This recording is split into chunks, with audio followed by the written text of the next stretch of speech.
Alytaus Jotvingių gimnazijos mokiniai galėjo džiaugtis, mat įprastinės pamokas pakeitė šėlionėmis Alytaus miesto Rotušės aikštėje, kur paminėtas mokyklos 35 metų jubiliejus. Nuo pat ryto mokinių ir mokytojų kolona patraukė Alytaus miesto centro link. Juos lydėjo policijos ekipažas. Šventinis renginys Rotušės aikštėje prasidėjo mokyklos himnu.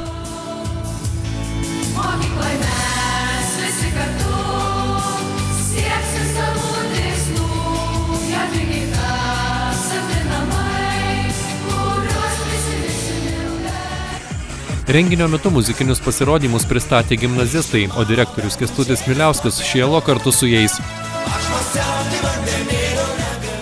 35 metai, nei mažai, nei daug, nes ir 20 metis, jeigu lygintume mokyklos metus su žmogaus amžiaus tarpsniais, gali būti brandus ir senjoras dėja gali būti nevertas gero žodžio. Bet per tuos metus daug gražių darbų nuveikta. Jei jūs čia man leistų, tai aš visą vakarą turėtų skirti kalboms apie Jotvingių gimnaziją.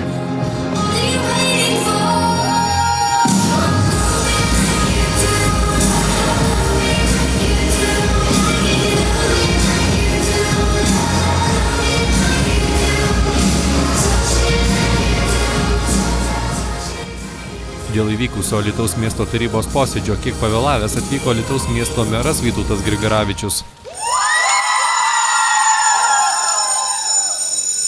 Šiandien, ką tik tai jūsų direktorius susižavėjęs pasakojo, kaip iš šauniai šoko.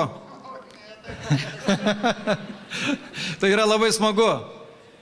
Turiu vieną prašymą, kad jūs visą gyvenimą išliktumėte tokie ir kur bebūtumėte, niekuomet nepamirštumėte savo mokyklos, savo mokytojų, savo gimtojo miesto Alytaus ir jam padėtumėt. Su šventėjus.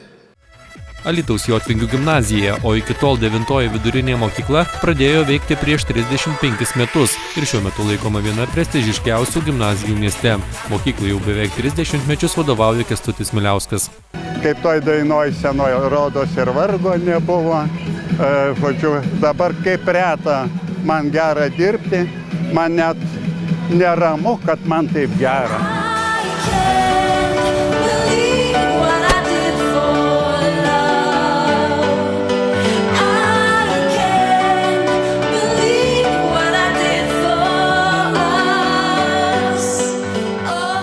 Šiuo metu Alytaus Jotvingių gimnazijoje mokosi 701 moksleivis.